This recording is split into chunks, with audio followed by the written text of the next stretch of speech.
Je vois que beaucoup de personnes sont arrivées. Ben, on va lancer. Ah, il y a des micros coupés. Voilà. Du coup, bonjour à tous. Merci d'être présents sur le webinaire d'aujourd'hui. Donc, Gaël Poudès, chef de projet au DAC du Gers. Donc, aujourd'hui, je vais laisser la parole à Monsieur Jiquel, qui travaille à l'association tutélaire du Gers, pour le webinaire sur tutelle curatelle, l'accompagnement et ses limites. Pour vous reprévenir qu'on enregistre l'événement, le but derrière est que le replay soit disponible sur l'espace pro du site du DAC et donc soit à la disposition de tout professionnel ayant pu ou pas participer aujourd'hui. Voilà, je laisse la parole à Monsieur Jiquel du coup. Merci. Bonjour à tout le monde. Vous m'entendez? C'est bon? Parfait. Oui. Donc oui, Monsieur Jiquel, je travaille à l'association tutélaire du Gers, à la TG32 depuis 2016. Ce que je vous propose, alors aujourd'hui, je vais faire une présentation générale des mesures de protection, sachant que c'est un champ très vaste et que les problématiques sont multiples.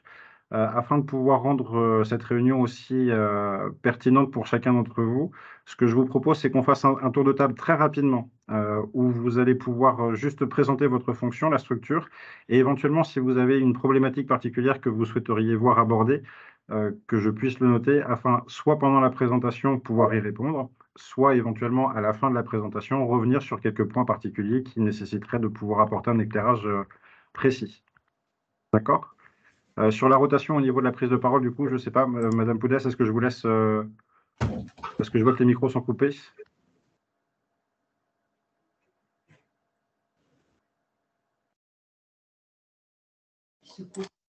Oui, je vais vous citer selon le listing que j'ai si vous souhaitez et comme ça vous réenclenchez juste votre micro pour vous présenter et dire vos attentes.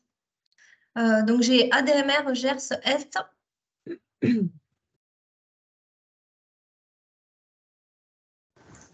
Oui, bonjour. Donc, je suis Stéphanie Marek et je suis responsable de secteur donc, à la DMR de Cologne. On a la DMR 32.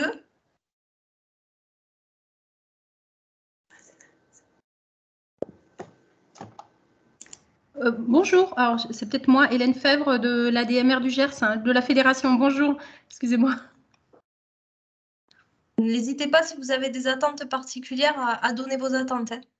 J'ai Karine Clot, un suivant. Bonjour, donc je suis la coordinatrice de la maison de santé de Saint-Matan. Moi, j'aurais peut-être, on est en train on est en train de commencer à faire du lien avec le CMP. Donc, on va partager des données autour des patients, en présence du patient ou non, entre les médecins généralistes, les infirmières, tout ça, et les membres du CMP. Donc, ça m'intéresse pour savoir s'il y a des choses particulières par rapport à l'accord, un patient qui est sous tutelle, un patient sous curatelle. Merci. Madame Merly.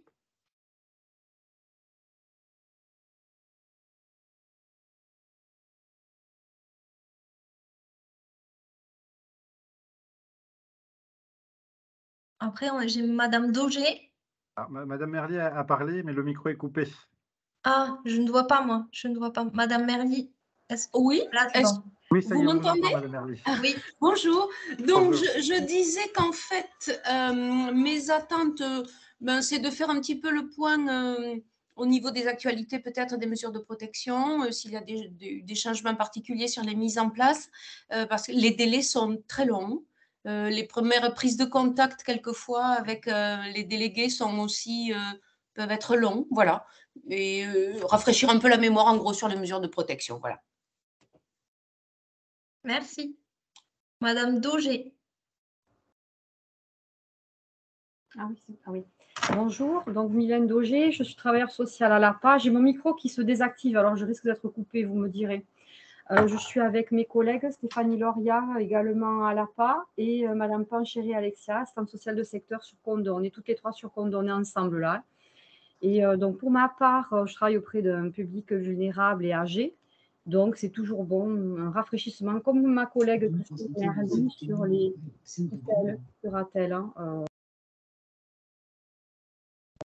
Je réactive le son. Rafraîchissement et voir un petit peu la loi, comment ça évolue. Et effectivement, parler aussi des délais qui sont très, très longs. souvent pour seconder les personnes vulnérables qui en auraient bien besoin, mais rapidement. Voilà. Merci. Monsieur Delay?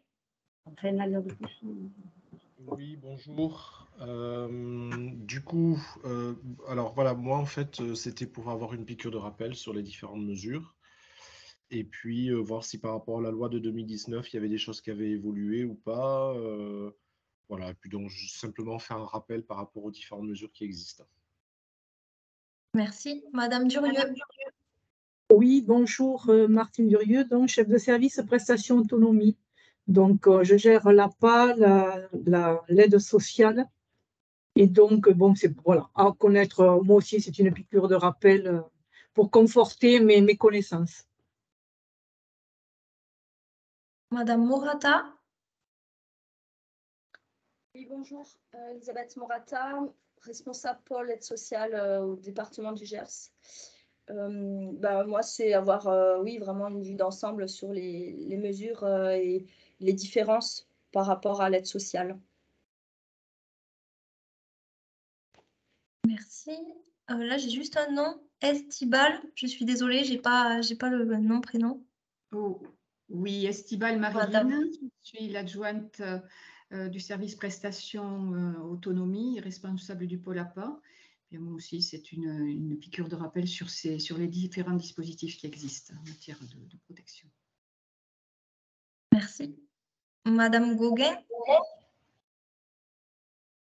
Oui, bonjour, Sarah Gauguin, travailleure sociale APA à l'Île-Jourdain.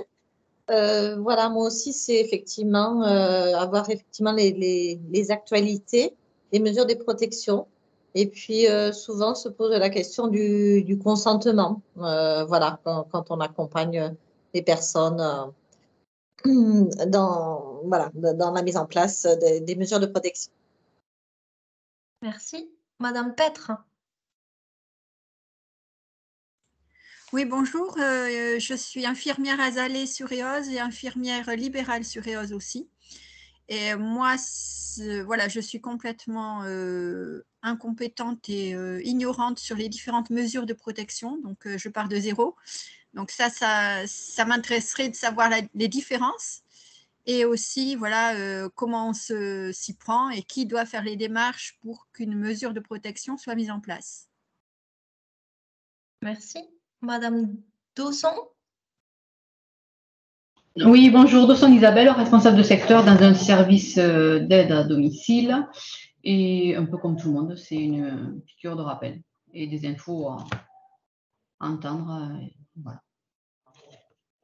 Madame Lauria?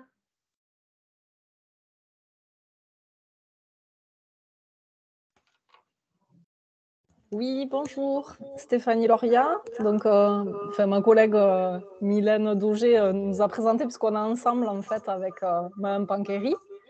Voilà, donc je suis travailleure sociale à l'APA, à Condom.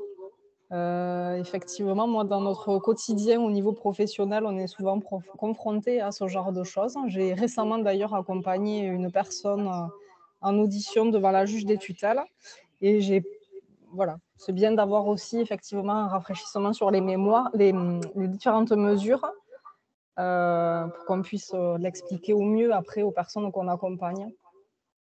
Voilà. Est-ce que Madame Panqueri, du coup, veut rajouter quelque chose?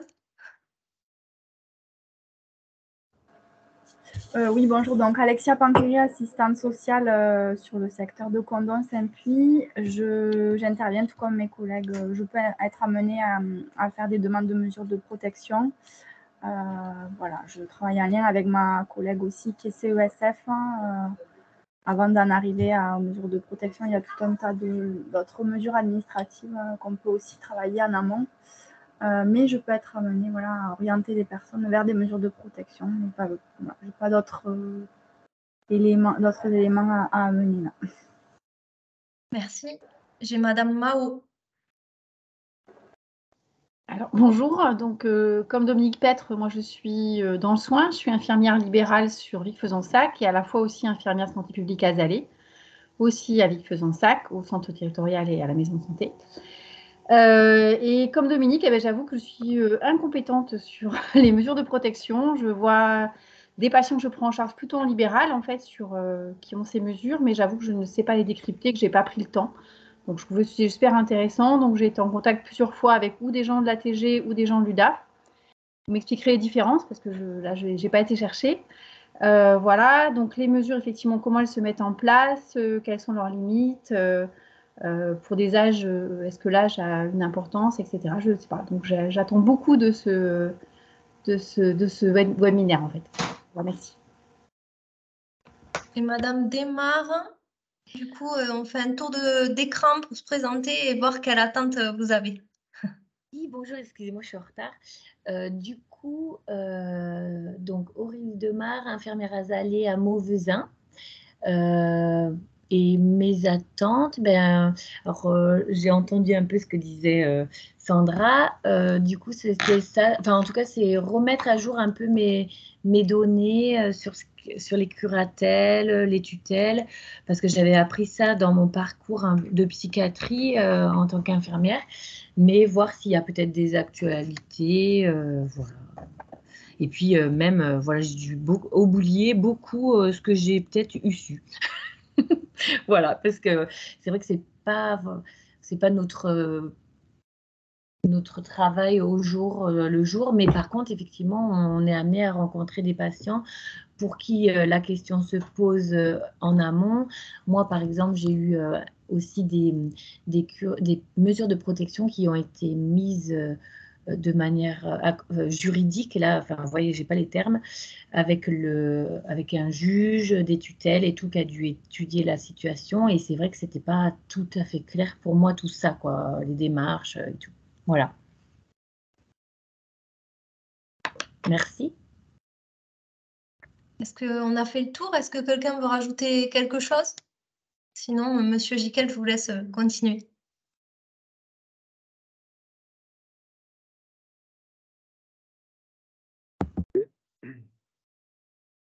Je prends le relais, c'est bon? Oui. Alors, bon, il y a beaucoup de questions. Alors, d'une façon générale, le champ des mesures de protection, c'est quelque chose de très vaste, hein. Aujourd'hui, je ne vais pas avoir la prétention d'apporter beaucoup d'éléments. Je vais juste peut-être me border vraiment à spécifier en fait les différences entre les mesures de protection, déjà pour pouvoir vous permettre de repérer un petit peu qui fait quoi. Vous expliquez aussi le sens de la mesure de protection telle qu'elle a été pensée dans la loi. Les dérives aujourd'hui aussi qu'on constate, mais je vous expliquerai pourquoi. Et puis déjà, si avec tout ça, il n'y a pas suffisamment d'éléments de réponse par rapport aux questions que vous pouvez déjà vous poser, on échangera sur cette base-là. Alors, déjà, pour pouvoir répondre à une interrogation qui a été posée, qui peut être concerné par cette mesure de protection? Déjà, il faut que ce soit une personne majeure. Ça ne peut pas concerner un mineur. La personne doit avoir plus de 18 ans. L'autre condition sine qua non, c'est qu'il faut que la vulnérabilité soit constatée par un médecin qui apparaît sur la liste d'un médecin expert, en fait, inscrit sur la liste du tribunal, qui va pouvoir constater l'altération des capacités de la personne. Et c'est sur la base seulement de ce certificat médical que le juge, derrière, pourra ou non déclencher une mesure de protection, prononcer une mesure de protection. Donc, au départ, voilà, ce sont les fondamentaux, c'est-à-dire que personne majeure et certificat médical d'un médecin expert. D'une façon générale, la mesure de protection, c'est une mesure qui va pouvoir permettre à la personne de pouvoir vivre sa citoyenneté. Ça veut dire que l'objectif est de permettre à la personne, malgré la vulnérabilité, malgré les limites, on parlait d'incapacité auparavant, va pouvoir en fait bénéficier de tous les dispositifs de droit commun au même titre que n'importe quel citoyen. Ça, c'est la base de la mesure de protection qui s'est un petit peu perdue, mais il ne faut pas l'oublier parce qu'en fait, en gardant ça à l'esprit, ça permet de pouvoir savoir aussi sur l'exercice d'une mesure de protection qui fait quoi. Les mandataires judiciaires, en fait, eux, leur obligation est de veiller à ce que tous les droits de la personne puissent être ouverts et d'orienter la personne ou éventuellement, en fonction de la mesure de protection, faire les démarches, enfin remplir les dossiers à sa place, mais vers les différentes structures qui vont pouvoir répondre aux besoins. C'est pour ça qu'on va pas hésiter à envoyer vers une assistante sociale, vers quelqu'un du secteur social ou secteur médical, de l'environnement, auprès duquel on va se rapprocher pour pouvoir transmettre tous les documents nécessaires, remplir les documents, mais on ne va pas forcément faire les démarches initialement. Ce n'est pas l'esprit de la loi au départ. Maintenant, d'une façon générale, on constate que le milieu, enfin le maillage social est en difficulté. Comme on doit veiller aussi à ce que l'intérêt de la personne puisse être toujours préservé, on va bien évidemment, dans certains cas, aller au-delà. C'est-à-dire qu'on va aller un petit peu plus loin que ce qu'on est censé faire. Donc, il y a plusieurs réflexions qui ont été déjà remontées auprès des différents gouvernements successifs pour expliquer que voilà, il y avait une petite dérive. Mais attention, juste pour rappel, la mesure de protection ne se substitue en aucun cas au dispositif de droit commun. Ça, j'insiste là-dessus parce qu'en fait, par rapport à la nécessité ou l'urgence d'ouvrir des mesures, assez régulièrement, on constate que la mesure intervient parce que personne n'a travaillé sur la mesure. Par méconnaissance, il n'y a pas de jugement, hein, c'est juste les faits.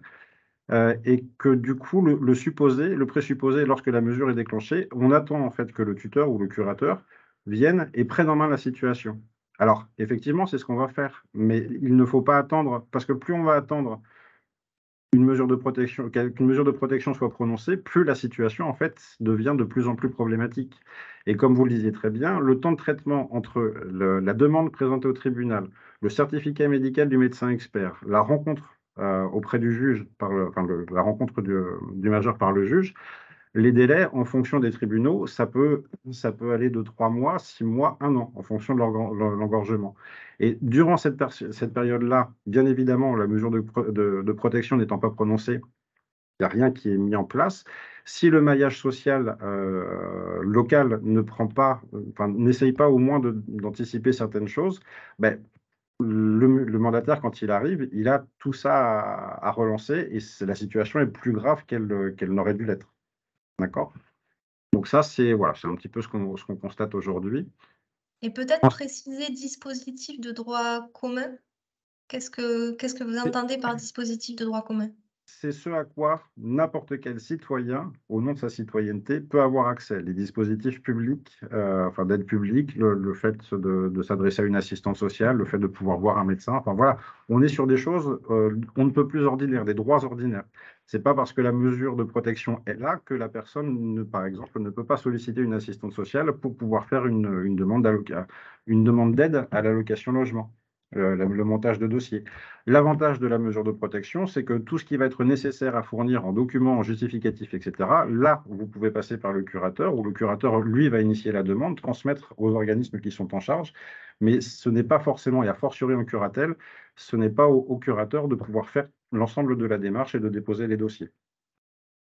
Au niveau de l'aide sociale, c'est la même chose. Aide sociale, hébergement, lorsqu'on a régulièrement des situations où on a des personnes qui sont entrées en EHPAD, par exemple, avec un environnement plus ou moins problématique, pas d'implication de la famille, la personne est en hébergement, la mesure prend 1 an, par exemple, pour pouvoir être prononcée. Pendant 1 an, personne n'a fait de demande d'aide sociale et la personne ne peut pas payer. Du coup, au moment où on arrive avec la mesure, on se retrouve avec la problématique d'une dette qui peut parfois être importante auprès de la structure d'hébergement. Nous, forcément, on va voir tout de suite qu'il y a besoin d'une aide sociale, donc on va monter le dossier. Alors déjà, on va monter un dossier incomplet puisqu'il va falloir qu'on agisse rapidement. Mais en plus, en fonction des situations, l'aide sociale, en fait, elle peut ne remonter qu'à 2 mois avant le dossier. Donc, on peut se retrouver quand même au final avec une dette de 10 mois, alors que si un environnement social avait pu prendre en charge au moment de l'entrée en EHPAD pour pouvoir initier cette demande de dossier d'aide sociale à l'hébergement, on n'aurait pas cette situation problématique. D'accord? Alors, juste, je parle de tutelle, de curatelle, et je vais revenir tout de suite parce que c'est ce qui est important de bien discerner. Il y a 3 grandes familles de mesures de protection. Vous allez avoir le mandat spécial de sauvegarde de justice, la curatelle et la tutelle. Donc, ce sont 3 choses qui sont différentes. L'esprit de la mesure de la sauvegarde de justice, il y a une dimension d'urgence, mais plus dans le sens où il faut geler une situation. On va pas forcément, on n'intervient pas pour répondre à des besoins tout de suite, on intervient surtout pour geler une situation. Le juge va prononcer la sauvegarde de justice lorsqu'il y a éventuellement une suspicion au niveau de spoliation, que ce soit au niveau des comptes, au niveau du patrimoine d'une façon générale, À partir du moment où il y a sauvegarde de justice, l'avantage, c'est que la procédure est plus rapide.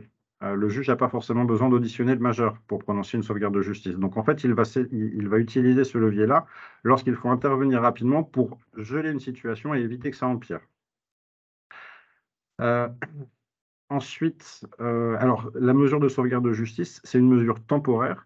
L'objectif aussi pour le juge est de pouvoir attendre qu'un rapport de mandat spécial soit transmis, ce qui va aussi pouvoir lui donner des éléments complémentaires si le dossier au départ n'est pas suffisamment, je dirais, étoffé et qu'il se retrouve un peu en difficulté pour savoir si on va plutôt basculer sur une curatelle ou une tutelle. L'avantage du rapport de mandat spécial va permettre au juge de pouvoir aussi spécifier la mesure de protection. D'ailleurs, ça me fait penser, je vous ai dit curatelle, tutelle, il y a aussi la curatelle aménagée, mais je vais y revenir après. Donc voilà, les grandes lignes de la sauvegarde de justice, c'est une mesure temporaire qui ne peut pas excéder 1 an. Donc ça veut dire qu'au cours de cette année-là, il faut que la situation soit gelée, protégée, que le rapport puisse être transmis au tribunal pour qu'à l'issue, le juge puisse entendre le majeur et se positionner sur une mesure de protection ou pas. Attention, ce n'est pas parce qu'il y a une mesure de sauvegarde que forcément derrière, il va y avoir une mesure de protection. Ça reste toujours, c'est la décision du juge. Petite subtilité, les mesures de protection, on peut faire appel, toujours, sauf qu'en ce qui concerne la sauvegarde de justice, lorsqu'une sauvegarde de justice est prononcée, l'appel ne peut pas remettre en question la nature même de la sauvegarde de justice. C'est-à-dire que s'il y a un mandat spécial, le mandat spécial, il sera de toute façon effectif. La seule dimension en ce qui concerne l'appel de la sauvegarde de justice, c'est la désignation de qui va exercer la mesure. D'accord? Ça, les gens parfois le comprennent, enfin, n'ont pas l'information. Une mesure de curatelle ou une mesure de tutelle, il y a la possibilité de pouvoir faire appel. Du coup, c'est renvoyé vers la cour d'appel qui va pouvoir réinterroger est-ce que oui ou non la mesure est nécessaire ou est-ce que oui ou non la mesure est adaptée. En mandat spécial, ce n'est pas possible. Le mandat spécial, quand il est prononcé, c'est irréversible.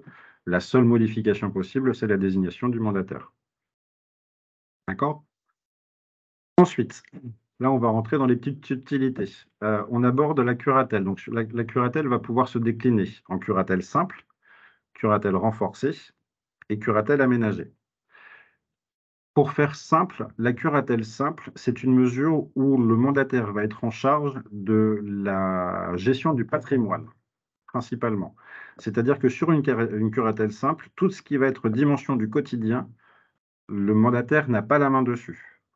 Les comptes, le compte de fonction, enfin, le compte bancaire que la personne utilise au quotidien n'est pas géré par le mandataire.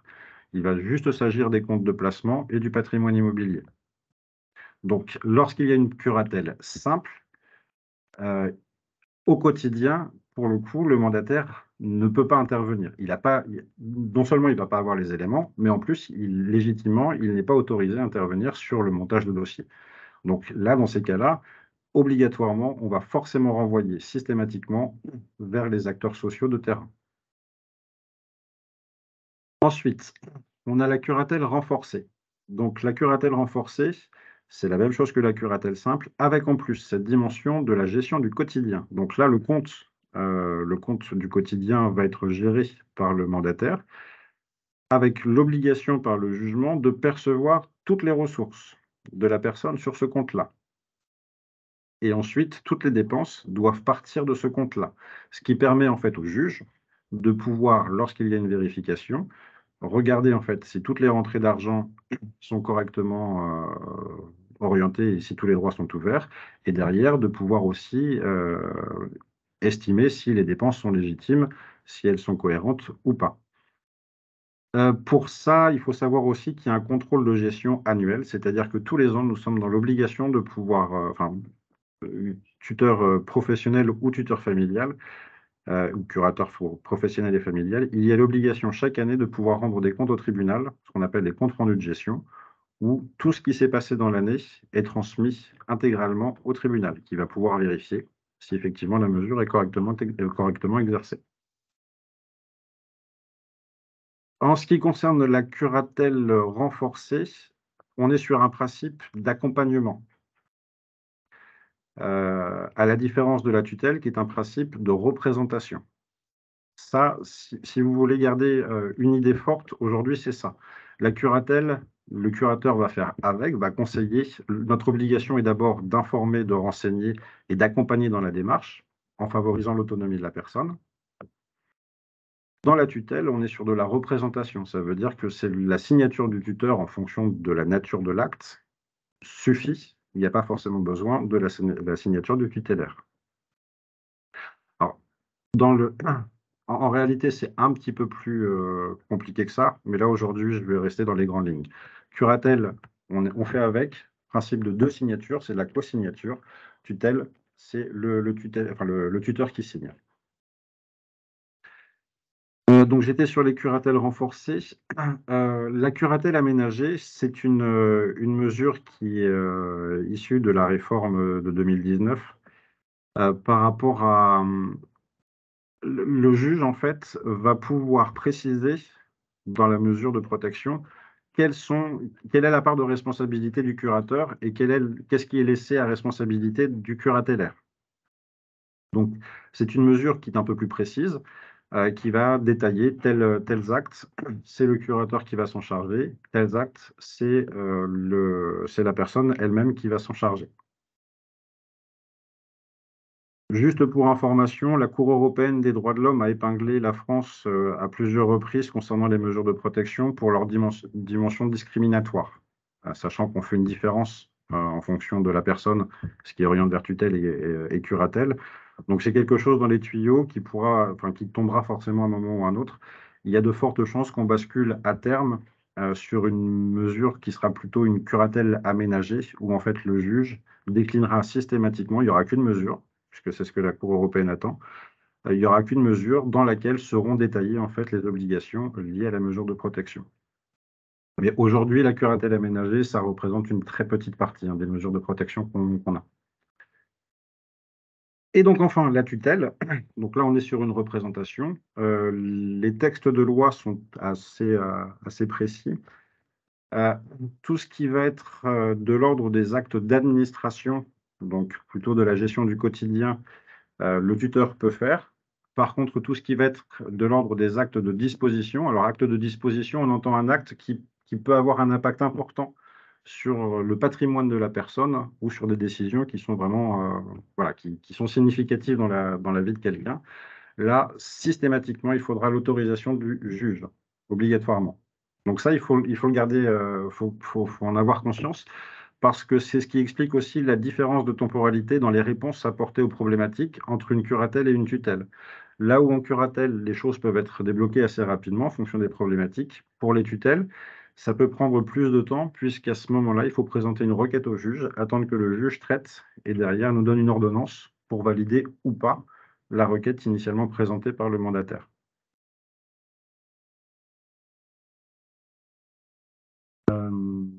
Voilà. Juste petit rappel en ce qui concerne aussi la demande de mise sous protection, puisque ça a été évoqué lors du tour de table. Alors, c'est une demande, les services mandataires n'ont rien à voir. On ne peut pas faire, nous, de demande, on ne peut pas initier de demande. Il faut que ce soit quelqu'un de l'environnement de la personne, un membre de la famille, par exemple, qui va pouvoir demander un dossier auprès du tribunal d'instance. Dans ce dossier, vous allez pouvoir... il y a plusieurs renseignements qui sont demandés, etc. La situation de la personne, les ressources, voilà, pas mal d'informations générales. Il est demandé aussi de joindre le certificat médical du médecin expert.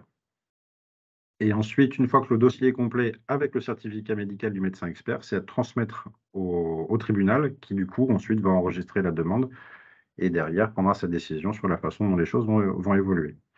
Pour les situations qui sont un petit peu plus problématiques ou un peu plus urgentes, il y a toujours la possibilité de pouvoir faire un signalement au procureur. Le procureur est informé, il reçoit le signalement, il transmet au juge des tutelles et ensuite le juge des tutelles va composer en fonction de l'information qui lui est transmise.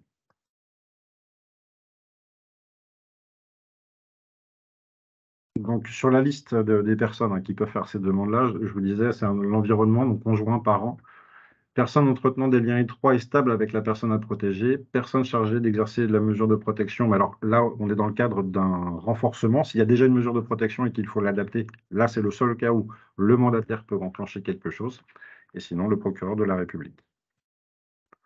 On a une question de Madame Lauria. Oui, merci.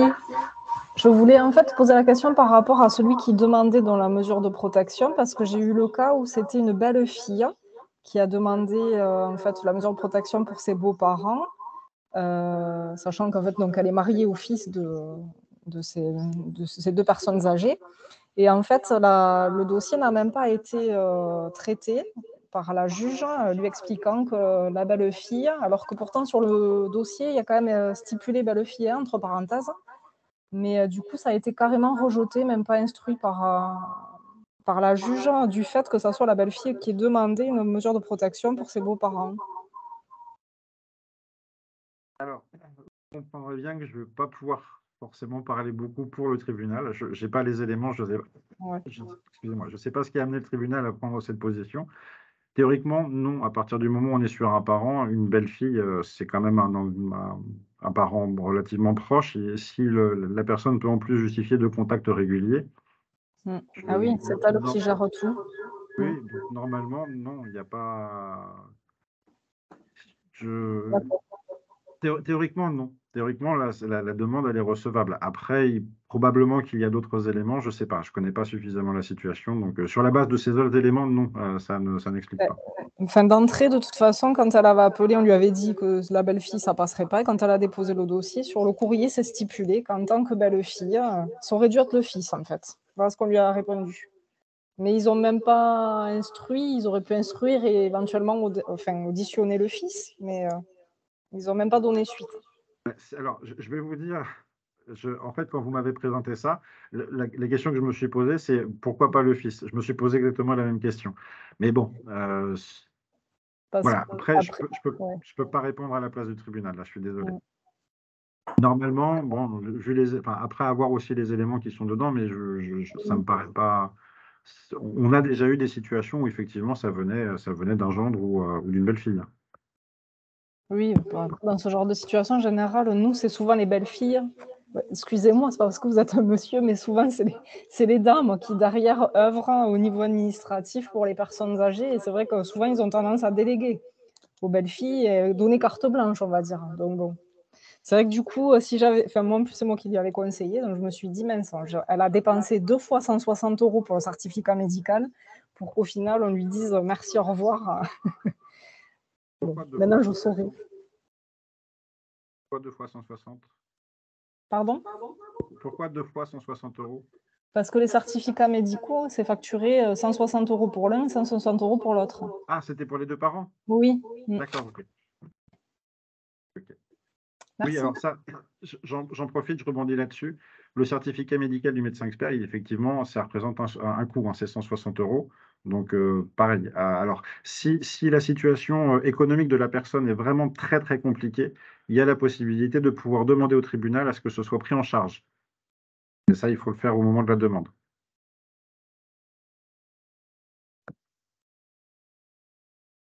Donc, hop, je reprends. Pardon, j'ai relevé la main parce que du coup, c'est intéressant ce que vous veniez de dire, mais sur on fait la demande écrite, vous voulez dire? Oui.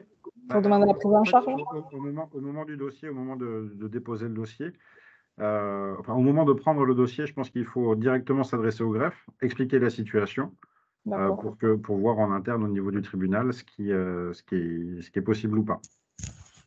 Alors attention, ça reste à la marge et il faut vraiment pouvoir justifier d'une impossibilité totale.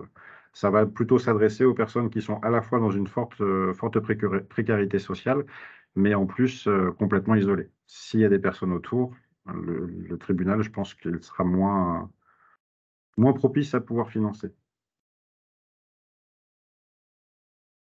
On a une autre question de Madame Daugé.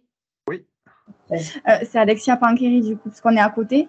Je disais à mes collègues, on peut aussi demander, une fois la mesure de protection qui est prise, décidée, on peut aussi demander à ce que le certificat médical soit payé ultérieurement, en fait, et réglé par le mandataire. Oui. Alors, ce ne sera pas payé par le mandataire à proprement parler, ça restera payé par le majeur. Oui, enfin, voilà, je me suis mal exprimée. Oui. Ça, oui. Si la situation est suffisamment Il y a peu de doute en ce qui concerne les mesures de protection, les médecins sont informés de ça et en règle générale, la facture est en attente et ensuite est transmise au mandataire lorsque la mesure commence à être exercée. Oui. Sinon, il n'existe pas de fonds spécifiques pour demander la prise en charge du certificat médical parce que bien souvent, c'est ça qui bloque en fait. Les personnes, elles refusent par rapport au coût du certificat médical. Oui, non, il n'y a pas de. Je vous dis, le seul élément, il est propre au tribunal. Et là, moi, je n'ai pas les éléments sur les critères en fait, qui vont permettre au tribunal de dire oui ou dire non. D'accord. Et excusez-moi, je prends le relais de ma collègue Mylène Daugier, du coup, puisqu'on est sur le même micro. Dans le cas d'une sauvegarde de justice, est-ce que le CM est obligatoire ou pas? Toujours. Toujours. Hein. Oui, c'est incontournable. Le certificat médical, en fait, tout simplement pour pouvoir répondre aux attentes de base de la loi qui dit que la mesure de protection ne peut être prononcée que et seulement si une altération des capacités est constatée médicalement. En fait, l'explication, c'est que avant la réforme, il y avait une dérive, et ça va peut-être faire écho un petit peu à ce qui se passe aujourd'hui aussi. Il y avait une dérive, c'est-à-dire que le maillage social était en grande difficulté. Plus assez d'assistantes sociales ou plus le temps en fait de pouvoir traiter les difficultés sociales des personnes et on se retrouvait avec des mesures de protection qui étaient prononcées pour des personnes qui étaient juste en difficulté sociale mais pour lesquelles il n'y avait absolument pas de problématique de santé de quelconque quoi. On était sur de la précarité sociale, ce qui n'est pas rien, mais à l'origine la mesure de protection n'était pas pensée pour ça. Du coup, comme les tribunaux ont constaté cette dérive, ça a déclenché cette réforme, et c'est pour ça que le certificat médical est vraiment la condition sine qua non pour toute forme de mesure de protection. Aujourd'hui, simplement, je vous donne une information, hein, lorsqu'une mesure arrive, nous faisons une ouverture de mesure en 2 temps, c'est-à-dire que la première chose qu'on va faire, c'est un relevé d'information. Le mandataire, en fait, va au tribunal et peut voir, va consulter en fait le dossier. Dans le dossier, on constate, on lit, on a accès au certificat médical. Voilà. On se rend compte qu'aujourd'hui, attention, il y a encore une petite dérive qui commence à poindre, où on se retrouve en difficulté parce qu'on a des personnes, je vais vous donner un exemple, là on a une personne qui ne présente pas manifestement de troubles particuliers. On est sur une situation d'endettement et visiblement, personne n'arrive à travailler avec cette personne. Enfin, voilà, c'est compliqué. Et du coup, on a prononcé une mesure de protection. Moi, j'assume, hein, je pense qu'on a affaire à un certificat médical de complaisance. Alors, pas de façon négligente, mais simplement le médecin a constaté qu'il n'y avait absolument aucun dispositif qui répondait aux problématiques de cette dame-là. Au bout du compte, on s'est dit pourquoi pas une mesure de protection. Et le problème, c'est qu'effectivement, nous, sur les problématiques de surendettement, etc., on peut accompagner la personne, sauf que là, la mesure qui a été prononcée, c'est une mesure de curatelle. Cette personne-là se retrouve, alors qu'elle n'a pas de difficulté particulière, elle ne peut plus rien gérer et elle vit très mal la situation, puisqu'effectivement, la mesure de curatelle n'est absolument pas adaptée à sa problématique. Donc, ça génère d'autres difficultés. Et si nous, on constate à un moment donné aussi qu'au niveau de la mesure de protection, on est sur quelque chose qui n'est pas adapté, ce qui est le cas de cette situation-là, on va solliciter le juge. Éventuellement, alors, demander aussi un certificat médical qui va attester du contraire, qui va attester que non, il n'y a pas de trouble particulier, en tout cas d'un point de vue soins ou maladie qui nécessite une mesure de protection, et la mesure de protection risque d'être levée. Ça aussi, il faut le savoir. Quand on parle de certificat, je finis juste ça. Quand on parle de certificat médical, il y a 2 principes. C'est-à-dire que s'il n'y a pas de mesure de protection ou s'il y a une mesure de protection et qu'on renforce, qu'on monte la gradation, je dirais, de la mesure de protection, obligatoirement un certificat médical circonstancié d'un médecin expert.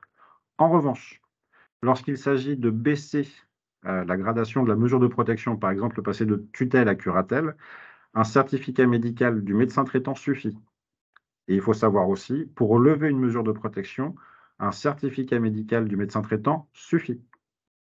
Le certificat médical du médecin expert, c'est seulement quand ça monte.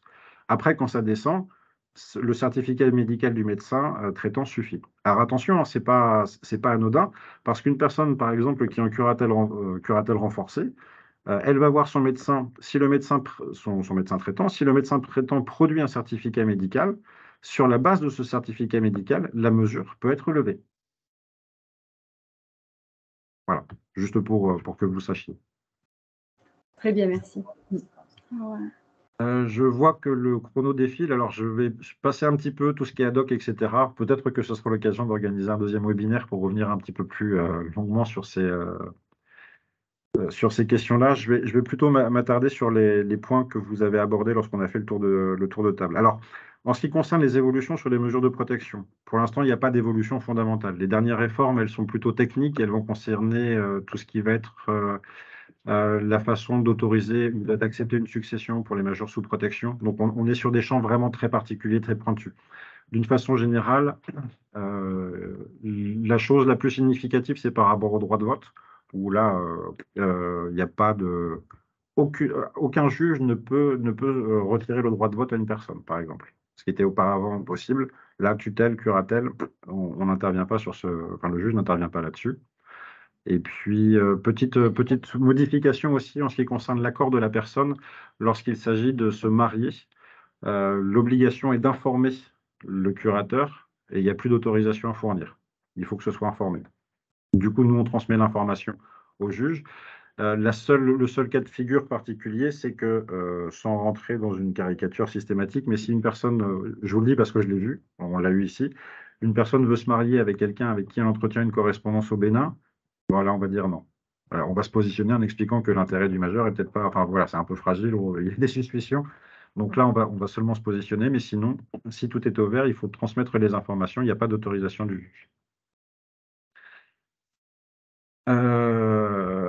Oui, donc par rapport à une question qui est revenue, enfin un point qui est revenu plusieurs fois, c'est au niveau des délais. Alors, ça dépend de quoi on parle au niveau des délais, parce que je vous disais, la première étape, en fait, elle est liée, elle dépend du tribunal. En ce qui concerne le tribunal, combien de temps il va mettre à pouvoir traiter l'information, rencontrer le major, etc. Juste pour information, en ce qui concerne le tribunal d'Auch, il y a une modification de l'organisation du tribunal à partir du 1er janvier, enfin, du début d'année là. Avant, on avait 2 juges qui étaient à mi-temps et qui étaient rattachés. Enfin, on avait le juge des tutelles de Condon qui travaillait aussi à Auch et l'autre juge des tutelles d'Auch qui était là à mi-temps. En termes d'organisation, c'était un petit peu compliqué puisqu'on n'avait personne à plein temps pour travailler sur les mesures de protection. Donc, ça rallongeait relativement les délais, que ce soit pour le traitement des mesures de protection, mais aussi pour la réponse aux différentes requêtes qui pouvaient émaner du service. La modification fait qu'aujourd'hui, on a un juge à plein temps à Auch. Donc, je peux constater aujourd'hui qu'au niveau des délais de traitement, on est sur quelque chose qui va beaucoup plus vite. J'espère que ça va continuer comme ça. Il n'y a pas de raison que ça change, mais voilà. Sur les difficultés qu'on a pu, même que vous avez pu rencontrer sur je dirais sur les 5 dernières années, là aujourd'hui, normalement, le tribunal apporte une réponse qui permet d'avoir quand même plus de réactivité et de suivi au niveau du suivi des dossiers. Ensuite, en ce qui concerne la façon dont ça se passe lorsque la mesure est prononcée par le juge.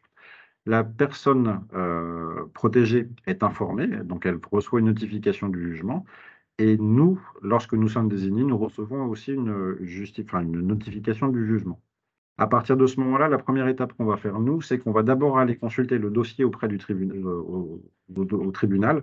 Donc, on essaye en règle générale de pouvoir y aller dans la semaine ou dans les 10 jours, consulter le dossier, parce qu'en fonction de ce qu'on va voir dans le dossier, ça va nous permettre aussi de pouvoir essayer d'adapter la façon dont on va mettre en place la mesure de protection. En fonction des problématiques, en fonction des mandataires qui vont avoir plus ou moins d'expérience dans tel ou tel domaine, ça va nous permettre de pouvoir apporter une réponse qui soit la plus adaptée possible. Ça nous permet aussi de pouvoir prendre certaines dispositions lorsqu'il y a des informations qui peuvent impacter la mesure de protection. Le cas le plus simple, enfin le plus criant qui permet de comprendre, c'est que lorsqu'on va faire un relevé d'information, si on est face à une personne qui a été condamnée à plusieurs reprises pour des agressions sexuelles envers des femmes, par exemple, forcément au niveau du service, on va pas désigner un mandataire féminin, on va plutôt partir sur un mandataire masculin. Donc c'est pour ça qu'il faut qu'on ait ces informations-là en amont pour pouvoir aussi à la fois répondre de façon adaptée à la problématique de la personne, mais aussi garantir la sécurité des salariés de la TG. Donc, une fois qu'on a fait le relevé d'informations, à ce moment-là, donc, on fait la désignation du mandataire pour pouvoir déterminer qui va exercer la mesure. Et puis, à partir du moment où c'est désigné, le mandataire prend contact avec la personne directement pour pouvoir convenir d'une rencontre. La première rencontre, en règle générale, se passe avec le mandataire et avec le responsable de service, à condition que la personne soit en état de s'exprimer. Si la personne n'est pas en état de s'exprimer, la présence du chef de service, ce ne sera pas forcément systématique, puisqu'on est voilà, sur des situations qui sont particulières. Mais sinon, hormis ces cas-là, systématiquement, il y a cette première étape, au cours de laquelle on va récupérer tous les éléments administratifs possibles. Et sur la base de ces éléments administratifs, derrière, on va prendre contact avec les différents intervenants, avec l'autorisation du majeur. C'est pour ça qu'on ne prend pas forcément systématiquement contact avec l'environnement social au départ, parce que la loi nous impose un devoir de discrétion au départ, et qu'on peut parler de sa situation à un tiers seulement avec l'accord du majeur. Ça, c'est une condition sine qua non. Ça fait partie de la charte des droits et libertés qu'on présente en fait au majeur au départ, et on ne peut pas parler de sa situation, sauf cas d'urgence, mais d'une façon générale, on ne peut pas parler de la situation de la personne si la personne ne nous a pas donné son accord. Ce qui peut arriver, vous pouvez en entendre parler, par exemple, de temps en temps, ça c'est quelque chose qui est en règle générale assez mal perçu par la famille. Parce qu'on va avoir des parents, on va avoir des frères, on va avoir des enfants qui vont venir voir le mandataire en disant « mais c'est inadmissible, vous ne nous parlez pas, vous ne nous expliquez pas ce qui se passe à propos de notre mère, vous ne parlez pas des comptes, vous ne parlez pas ». C'est pas qu'on ne veut pas, c'est qu'on ne peut pas. Si la personne nous dit « non, je ne veux pas que ma famille soit informée », nous avons l'obligation de ne pas transmettre ces informations-là. La seule réponse qu'on apporte à ce moment-là peut paraître un peu froide, mais c'est simplement de les envoyer vers le tribunal pour qu'ils puissent en fait présenter leur demande auprès du juge, et c'est le juge qui décidera si oui ou non il transmet les informations, ou alors nous donne l'autorisation directement de pouvoir transmettre les informations. Mais de façon spontanée, on ne peut pas transmettre ces informations-là. Donc voilà, ça c'est souvent un point qui pose un petit peu problème. Et donc au niveau du délai d'ouverture, on est sur quelque chose. Alors, on essayait de pouvoir tenir une ouverture à 15 jours. Très honnêtement, aujourd'hui, dans les faits, on n'y est plus du tout. On est sur une ouverture qui se fait en règle générale dans le mois. Maintenant, petit rappel aussi, la mesure de protection, c'est pas une mesure d'urgence au sens où on l'entend. C'est-à-dire qu'il y a effectivement urgence à intervenir parce que la situation est problématique, multiproblématique en règle générale, mais on ne peut pas résoudre, et ce n'est pas parce qu'on arrive qu'on va forcément résoudre un problème dans les 15 jours. On est sur des situations problématiques de fond, en ce qui concerne le suivi administratif, la gestion du patrimoine, éventuellement parfois aussi des relations avec l'environnement, mais on n'est pas un service d'urgence où ce n'est pas parce que le mandataire arrive sur une situation que forcément le problème va être résolu dans les 15 jours. Ça, on aimerait bien, mais on n'a pas encore de cap de super-héros par rapport à ça. Sachant qu'en plus, on doit prendre le temps de pouvoir prendre toutes les informations, c'est-à-dire que lorsqu'on ouvre, nous, de notre côté, on va transmettre des informations, par exemple, on va écrire au FICOVI et FICOBA, qui sont les fichiers nationaux, à partir desquels on va pouvoir avoir toutes les informations bancaires, parce que en fonction de la personne qu'on va avoir, de temps en temps, la personne va pouvoir nous donner la liste de ses comptes, mais pour peu qu'on soit sur quelqu'un qui soit un peu démuni, ou par exemple, exemple concret, on a rencontré une personne la semaine dernière, son mari est décédé. C'était son mari qui s'occupait de tous ses comptes. Elle n'a aucune idée des comptes qu'elle possède. Donc là, elle nous a donné un relevé de compte, donc on voit son compte courant, mais on sait qu'il y a d'autres comptes à côté de ça, il y a des livrets, etc. Elle ne peut pas nous donner les informations, elle n'a pas de papier chez elle, donc à ce moment-là, nous, on est obligé d'écrire à FICOBA, qui va nous transmettre la liste des comptes qui existent, qui nous permet de pouvoir voir la situation patrimoniale. Parce que c'est pareil, si on commence à faire des dossiers trop vite, sans avoir ces informations-là, on peut se retrouver dans une situation où on va faire une fausse déclaration. C'est-à-dire qu'on va transmettre des informations concernant le patrimoine qui sont fausses, puisque voilà, on n'avait pas encore les informations à ce moment-là. Donc c'est aussi pour ça qu'on ne demande pas au mandataire de se précipiter, on demande vraiment au mandataire de pouvoir faire les dossiers à partir du moment où l'information est fiable. Au départ de la mesure, c'est toujours un temps compliqué parce que ça prend un peu plus de temps en fonction des situations avant que l'information soit vraiment fiable. Après, sur l'exercice de la mesure, non, on maîtrise. Après un an de mesure, de toute façon, on a fait un compte rendu de gestion. Normalement, on sait où on en est. Mais sur la première année, ça peut parfois être un petit peu long. Au niveau des délais, est-ce que j'ai répondu aux personnes qui se posaient des questions? Je vois qu'on a une main levée depuis tout à l'heure, Madame Demar. Est-ce que vous avez encore votre question ou est-ce que Monsieur Jiquel a répondu?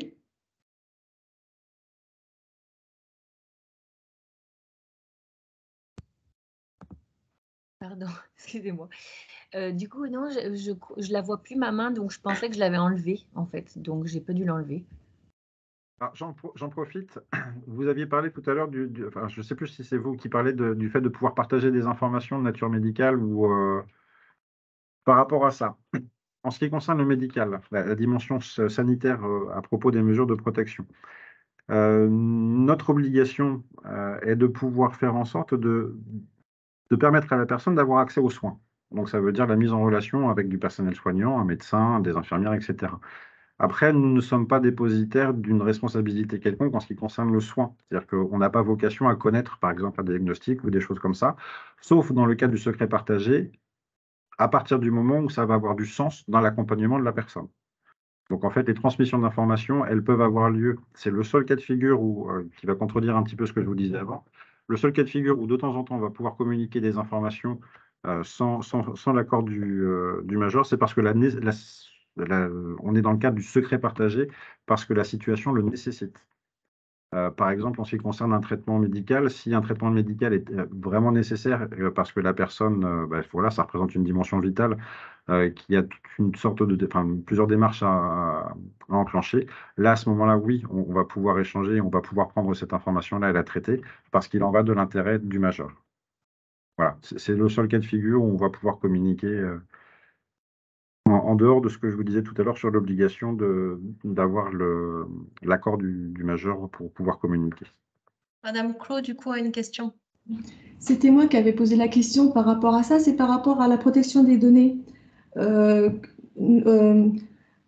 demande à tout patient de donner l'accord pour qu'on partage ces informations, qu'on partage des informations personnelles entre professionnels de santé, entre différentes structures.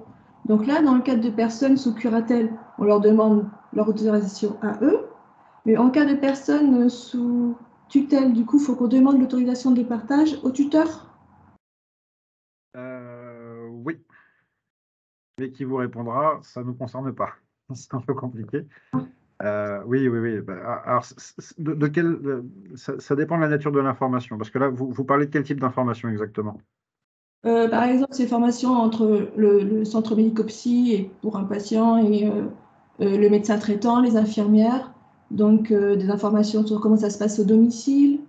Parce que d'un point de vue médical, vous avez l'obligation de demander l'accord du patient pour pouvoir échanger ces informations-là? Toujours pour tout ce qui est information personnelle, oui. D'accord. Donc sur le traitement, évidemment, et sur d'autres choses. Donc là, ce n'est pas pour passer l'information au mandataire, c'est pour qu'il y ait un partage d'informations entre professionnels du secteur. Oui, la seule réponse qu'on va apporter, c'est qu'à partir du moment où vous déterminez que c'est dans l'intérêt de la personne, nous ne sommes pas compétents sur le champ médical pour pouvoir nous prononcer là-dessus. Donc non, on ne va pas s'y opposer. Mais ça ne concernera que les personnes sous tutelle. Les personnes sous curatelle gardent vraiment, elles, la pleine décision là-dessus. Merci. Du coup, voilà, je rebondis aussi parce qu'il y avait la question du consentement, donc c'était probablement lié à ça. Alors, je vais l'élargir un petit peu. En ce qui concerne le médical, il y a souvent, on reçoit souvent de la part des hôpitaux, des structures hospitalières en règle générale, des demandes d'autorisation d'opérer. Alors ça, c'est un petit peu compliqué. L'autorisation d'opérer, le mandataire va pouvoir se prononcer dans un cas de figure seulement, c'est parce qu'il s'agit d'une mesure de tutelle et que nous avons une mesure de tutelle à la personne. Si on a une mesure de... Ah oui, je n'ai pas précisé, il faut que je revienne dessus. Si on a une mesure de tutelle au bien seulement, on n'est pas en capacité de pouvoir se prononcer par rapport à ça. D'une façon générale, le Code de la santé publique, en fait, apporte la réponse à ces problématiques-là. Il n'y a pas forcément besoin d'attendre la mesure de protection. À partir du moment où une personne est en capacité de pouvoir se prononcer, de comprendre en fait de quoi il s'agit, elle peut d'elle-même donner son accord sans avoir besoin d'attendre le curateur pour se prononcer et autoriser une opération. Le médecin doit juste attester qu'il a porté connaissance à la personne, que la personne a accepté, ça suffit. L'autorisation en fait du mandataire n'existe pas en réalité, puisque en fait, ce qu'il faut vérifier auprès du mandataire, c'est simplement s'il faut une autorisation du juge, mais l'autorisation du juge va être nécessaire à partir du moment où l'intégrité physique de la personne va être entamée. Donc on est sur des opérations du style une amputation par exemple. Quelle que soit la nature de l'amputation, il va falloir l'autorisation du juge. Mais ce sont des cas qui sont bien spécifiques. Après, dans le doute, vous pouvez toujours poser la question au mandataire, mais voilà, soyez pas surpris si de temps en temps, le mandataire vous renvoie que non, là, il n'y a pas besoin d'autorisation d'opérer. Pas parce qu'on ne veut pas la faire, mais simplement parce qu'elle est, elle est inutile.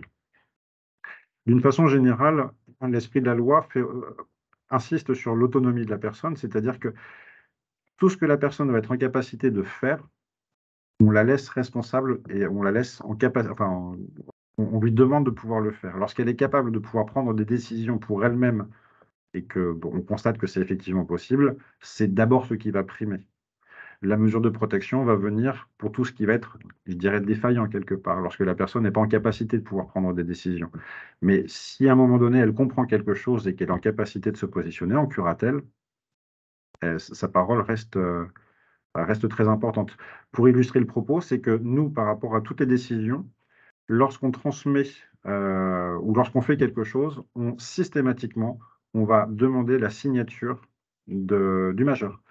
Une décapitalisation, par exemple, même à hauteur de 100 €, s'il s'agit à un moment donné, juste pour pouvoir équilibrer un budget sur un mois, il y a besoin d'avoir 100 € supplémentaires, nous ne pourrons pas prendre l'initiative de le faire si le major n'a pas signé un document. Et par rapport à ça, parce que derrière, en vérification des comptes, il faut toujours que l'expression du major soit visible.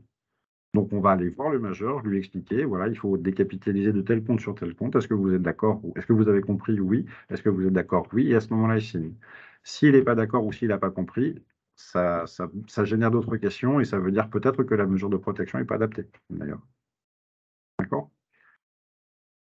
Oui, donc je parlais de mesures au bien et à la personne. Donc, petite sous-division dans les mesures de protection dont je vous parlais, curatelle, etc.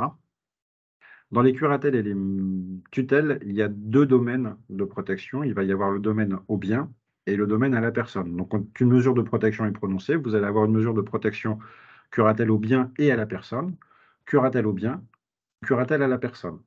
C'est important parce qu'en fonction de ce qui est écrit, en fait, le pouvoir ou la capacité du mandataire à intervenir va être clairement déterminé. Le champ d'action est défini en fait par ces 2 thématiques, bien et personne. Tout ce qui est bien, ça tombe un peu sous le sens. On est sur quelque chose qui va simplement plutôt s'orienter sur tout ce qui va être ouverture de droit, faire en sorte à ce que la personne puisse percevoir tout ce dont elle a besoin, gestion des comptes, paiement des factures. Point. Mais paiement des factures au sens, je dirais, un peu secrétaire, c'est-à-dire qu'on va enregistrer les factures, on va mettre au paiement et puis voilà. On ne va pas être sur la dimension vraiment du quotidien. La personne décide de son quotidien, elle choisit ce qu'elle veut faire. La mesure, nous, c'est tout ce qui va être au bien, ça veut dire qu'on va parler du patrimoine et de l'argent. Si ça touche au patrimoine, si ça touche à l'argent, d'une façon en entrée ou en sortie, le mandataire est concerné. Pour le reste, non. La mesure à la personne, on va plutôt être sur l'accompagnement au quotidien, faire en sorte à ce qu'au niveau du quotidien, les besoins qu'elle peut présenter, enfin, on va apporter des réponses aux besoins qu'elle peut manifester. L'accompagner sur la gestion du lieu de vie, enfin ce genre de choses. Voilà, là, on n'est plus sur l'argent, on est sur le reste. Alors, lorsqu'on a bien les personnes, effectivement, on va intervenir sur l'ensemble, mais attention, si jamais si on n'est que sur du bien, vous pouvez avoir pour une curatelle un mandataire qui va faire une démarche dans un cas et qui ne va pas faire la démarche dans l'autre, alors qu'on est dans les 2 cas en curatelle. Il faut juste se renseigner pour savoir si on est sur une curatelle renforcée au bien d'un côté ou à la personne ou pas. Il va pouvoir aussi avoir, enfin, vous posez la question au mandataire, normalement, le mandataire va pouvoir vous répondre par rapport à ça. Mais voilà, ce sont des petites subtilités qui, en fait, prises les unes après les autres de façon indépendante, ne sont pas complexes, on arrive vite à comprendre. Le truc, c'est que ça fonctionne un petit peu comme un sandwich. En fait, vous rajoutez tous ces éléments-là, ce qui fait que c'est très difficile à la fin de pouvoir obtenir 2 mesures de protection qui soient vraiment similaires en fonction des problématiques. On a une question de Madame Megli qui après, il va être l'heure. On va voir s'il y a encore quelques questions. Oui, bonjour, excuse-moi. Alors, s'il y a une curatelle renforcée ou une tutelle, je suis sur plusieurs situations, 2 situations en fait, où j'interviens depuis plusieurs années. On a mis en place tout ce qu'il fallait pour que le maintien à domicile soit sécurisé et possible dans les meilleures conditions, sauf que la personne a des 2 personnes ont des spécialistes médicaux où ils ont besoin de rendez-vous annuels et après niveau podologue, les choses comme ça régulières. Et finalement, c'est moi qui dois assurer l'organisation de ces rendez-vous, sauf que c'est tout ce que je fais sur la situation maintenant. Et pour moi, c'est une situation où le DAC n'a plus besoin d'intervenir. Est-ce qu'une curatelle renforcée ou une tutelle peut reprendre cette tâche? Ce que vous dites, c'est que sur ces situations-là, la seule chose à faire, c'est l'accompagnement aux rendez-vous médicaux? C'est pas un accompagnement, c'est l'organisation des rendez-vous, appel VSL et envoyer les dates aux partenaires pour qu'ils sachent qu'il y a un rendez-vous cette date-là. Oui, ça peut. Si c'est une mesure de protection. Alors, en fait, si vous voulez, juste la distinction, c'est qu'effectivement, s'il y a une mesure de protection à la personne, le mandataire va pouvoir organiser tout ça. OK. Organiser ne veut pas dire faire. C'est-à-dire que je pense que c'est un petit peu ce que vous faites vous. C'est-à-dire que mettre en place, organiser le transport, vérifier est-ce que les rendez-vous soient. Enfin voilà, on va être sur cette chose-là. Mais par contre, le mandataire n'accompagnera pas la personne. Non, moi non au soin. plus, hein. Ça fait longtemps que je ne l'ai plus. Après, oui, OK. la mesure de protection peut répondre à ça. Attention, il ne faut pas que ce soit la motivation de la mesure de protection, parce que si c'est le seul élément qui motive la mesure de protection, elle risque d'être Non, recalée par le juge. Ils non, sont la déjà mesure sous de protection? protection est déjà bien en place pour d'autres raisons, mais c'est la seule chose que moi je me trouve à faire aujourd'hui et je trouve que je n'ai pas besoin de le faire parce que c'est pas mon rôle. Je suis pas secrétaire, je suis pas secrétaire médicale et tout est en place. Le mandataire non plus, hein. Je sais, sauf que moi je dois me retirer de la situation parce que c'est pas mon rôle juste de fixer des rendez-vous. Donc qui pourrait le faire, hein? Quand il n'y a pas de famille, quand il n'y a pas d'amis, quand il n'y a pas de voisins, il y a un mandataire. Est-ce que si Non, je non, transmets toutes les informations au justement, merci. mandataire, Merci. C'est exactement le type de raisonnement contre lequel je me bats en ce moment, pas que moi, hein, au niveau de la TG. Attention, le mandataire n'est pas la roue de secours parce qu'il n'y a personne sur un dispositif. C'est la dérive aujourd'hui. Je la comprends, hein, je la comprends parce qu'effectivement, on est tous en difficulté face à des situations. En plus, je dirais dans le Gers, malheureusement, avec la désertification médicale, c'est de plus en plus compliqué. Donc, un des réflexes, c'est de dire, bon, ben voilà, moi, c'est pas mon rôle, donc du coup, hop, je transfère au pardon, mandataire. Monsieur Jiquel, c'est pas le cas parce que tout est en place. Non, Il non, y a non, des non, mais médecins, il y a des infirmières, il y a tout. je ne parle plus de cette situation-là, j'élargis, en fait. Je vais y revenir après. Mais voilà, simplement, en ce qui concerne le questionnement qu'on va avoir, nous, par rapport à ça. Alors, par rapport à vos fonctions sur le DAC, j'entends, hein. J'entends que ce ne soit pas votre mission, ça, je n'ai pas de difficulté avec ça. Simplement, effectivement, je pense qu'il est nécessaire de pouvoir en parler au mandataire pour que le mandataire puisse organiser, et je dirais coordonner l'intervention Tout à par fait. rapport à cette problématique-là. Sauf que ce que le mandataire va faire, en fait, il ne va pas forcément, lui, répondre à tous ces besoins-là d'emblée. Il le fera si c'est nécessaire parce que l'intérêt du majeur prime. Mais par contre, ce qu'on fera à ce moment-là, c'est qu'on va se tourner vers l'environnement médical pour voir dans l'environnement médical, auprès du médecin traitant, etc., qu'est-ce qui peut être mis en place pour pouvoir répondre aussi à ces choses-là. Si, par exemple, le secrétaire médical peut s'assurer qu'une fois par an, il y a le rendez-vous cardio et elle envoie le mail à tous les partenaires pour les prévenir. Exactement. OK, C'est nickel. pour ça que je rebondissais là-dessus. Il faut garder présent l'image la plus parlante d'un mandataire judiciaire à la protection des majeurs, c'est l'image du chef d'orchestre. Comme vous avez bien compris qu'on est censé en fait pouvoir intervenir sur quasiment tous les champs, tous les domaines de la vie d'une personne. On ne peut pas attendre d'un mandataire qu'il soit expert dans tous les domaines administratifs ou financiers de la vie d'une personne. Et c'est pas ce qu'on attend et c'est pas ce qu'on demande. Je vous rappelle en introduction, je vous avais expliqué, la mesure de protection est là pour pouvoir permettre à la personne de vivre sa citoyenneté et de bénéficier en fait de tous les dispositifs de droit commun comme n'importe quel citoyen. Le rôle du mandataire va être d'être le chef d'orchestre et de pouvoir orienter vers telle ou telle structure qui va pouvoir répondre à la problématique de la personne. Ça, c'est fondamental. Le mandataire, en théorie, n'a pas à se substituer à des acteurs qui existent déjà pour pouvoir le faire. Par exemple, un mandataire n'est pas une assistante sociale. Voilà, donc là, quand on recrute, on a des CESF, on a plein de personnels qui sont mandataires, qui ne sont pas assistantes sociales, donc voilà, qui vont pouvoir accompagner pour pouvoir faire les démarches avec le majeur ou se mettre en lien avec une assistante sociale pour monter tel ou tel dossier, mais par définition, on n'est pas. Il y a une petite chose qu'il faut comprendre, c'est que Je suis éducateur spécialisé, donc le travail social, je connais un petit peu à la base.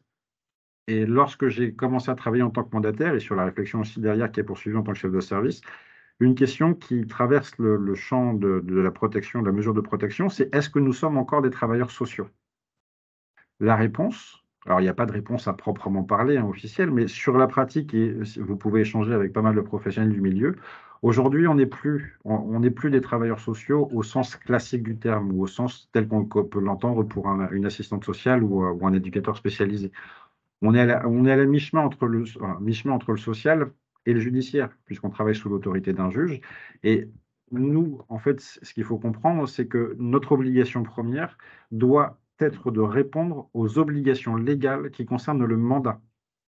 C'est-à-dire que si à un moment donné, il y a plusieurs choses à faire, moi, en tant que chef de service, lorsque je vais voir le mandataire, je vais prioriser les choses, mais d'abord en partant sur les obligations liées à notre mandat, en lien avec l'intérêt du majeur. Nous, lorsqu'on a des comptes à rendre, c'est par rapport à ça. Si on n'aura pas de compte à rendre sur d'autres choses qui ne concernent pas la mesure de protection. Et comme les mandataires, en fait, ont de plus en plus de dossiers, hein, c'est comme partout, au niveau de la charge de travail, elle est quand même. Aujourd'hui, il faut savoir que les mandataires sont entre 55 et ça peut monter jusqu'à 60 en fonction de ce que le tribunal va nous envoyer. 55 mesures de protection, c'est quand même très lourd, avec toutes les obligations et les responsabilités qui incombent. Donc, je ne peux pas demander aux mandataires de se multiplier pour pouvoir endosser les rôles successifs des uns et des autres pour pouvoir, en fait, permettre à la personne d'avoir droit à tout ce qu'elle peut demander. D'accord? Donc voilà, c'est aussi une réalité, alors, qui peut parfois rentrer un petit peu en conflit sur le terrain parce que tout le monde se retrouve coincé. Mais bon, après, l'idée est de pouvoir échanger. L'objectif aussi du webinaire aujourd'hui est de pouvoir apporter ça, parce que nous, on n'est pas fermé et en fonction des problématiques, on peut comprendre aussi les problématiques que les uns et les autres peuvent rencontrer au même titre que nous. Et on est toujours ouvert sur le fait de pouvoir discuter, échanger, trouver une solution pour qu'au final, l'intérêt de la personne, parce que c'est ce qui compte, hein, l'intérêt de la personne soit préservé. Mais il ne faut pas hésiter à venir nous poser des questions, venir nous interpeller, voilà, être curieux aussi de l'exercice de la mesure de protection, parce que je ne sais pas si vous l'avez vu, mais c'est quand même quelque chose qui peut se révéler assez complexe. Donc, bien souvent, nous, on se rend compte que les difficultés qu'on peut rencontrer sur le terrain partent la majorité du temps sur une méconnaissance réciproque.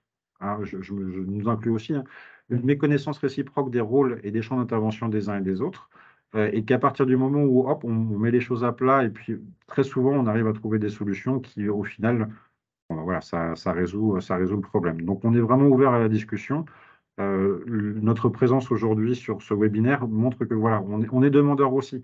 C'est-à-dire que même si j'ai entendu, hein, que pas mal de personnes ne connaissaient pas forcément bien les mesures de protection, et ça c'est parfaitement entendable, voilà, nous on va avoir des connaissances aussi qui peuvent parfois être limitées en fonction des interlocuteurs qu'on va avoir. N'hésitez pas de temps en temps à ce qu'on puisse se mettre à l'unisson pour arriver vraiment à déterminer les champs d'intervention des uns et des autres, pour qu'au final, on travaille en bonne entente, quoi. Voilà, alors je vois on a dépassé. Oui. Je ne sais pas s'il y a d'autres questions, éventuellement ultimes. Après, pour information, vous allez avoir le support et le replay sur le site. On va essayer aussi de vous trouver peut-être des documents récapitulatifs sous format de tableau ou je ne sais pas ce qu'on pourrait trouver, mais entre tutelle, curatelle, au bien à la personne. Voilà, typiquement des schémas. Donc, s'il y a sur le support, vous aurez tout et du coup, ça vous permettra de revoir tout ça. Et on vous envoie un questionnaire derrière de satisfaction. Et c'est surtout si vous avez des besoins bien précis en fonction de votre structure. Et si vous êtes par exemple 3 SAD, 2 SIAD, ou vous envoyez le même besoin, à voir si derrière on ne mettrait pas en place des sensibilisations ciblées en fonction de vos structures. Donc n'hésitez pas à faire remonter ça sur les questionnaires. Je vois qu'il y a une dernière question de Madame Daugé. Je ne sais pas si c'est Madame Daugé ou Madame. Je vous laisse prendre la main. Oui, du coup, c'est Alexia Panqueri, du coup, assistante sociale, collègue de Mme Daugé. J'ai une question. En fait, moi, j'accompagne une dame qui est étrangère, donc d'origine marocaine, pour laquelle voilà, elle ne parle pas du tout français, en fait. Et il y a des gros soucis et je pense qu'il y a une altération des facultés mentales. Mais voilà, ça, c'est le médecin qui le dira. Comment ça se passe au niveau de l'expertise pour des personnes étrangères? Est-ce qu'il y a un traducteur qui est sollicité? Comment ça se passe? Au niveau de l'expertise, alors il y a des traducteurs effectivement, mais en règle générale, nous on fait appel aux traducteurs lorsqu'il s'agit de l'audience, enfin l'audition, et c'est le juge qui s'en saisit automatiquement. Je pense que ça doit être possible. Il faudrait poser la question au tribunal, parce que là, comme c'est en amont, c'est pas forcément quelque chose sur lequel on a la main. Et je pense qu'au niveau de l'expertise, ouais, faut. Si vous voulez, on pourra en discuter un petit peu après. Moi, j'essaierai de me renseigner parce qu'effectivement, je n'ai pas la réponse à cette question-là. D'accord, merci.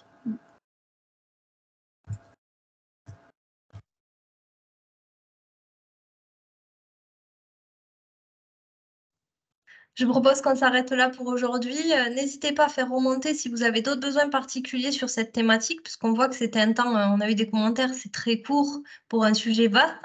Donc, n'hésitez pas à nous faire le retour et on verra derrière ce qu'on peut mettre en place de ciblé. Voilà. Alors, juste, pas de panique par rapport au support qu'on va vous transmettre. Vous allez voir, je n'ai pas abordé la moitié de ce qu'on aurait dû faire. Mais voilà, c'est signe aussi qu'il y a pas mal de choses à dire. Et puis, on pourra organiser ça la suite une prochaine fois si vous voulez. Merci en tout cas. Merci à vous. Merci. Merci. Merci beaucoup. Au revoir. Au revoir. Merci, au revoir. Au revoir.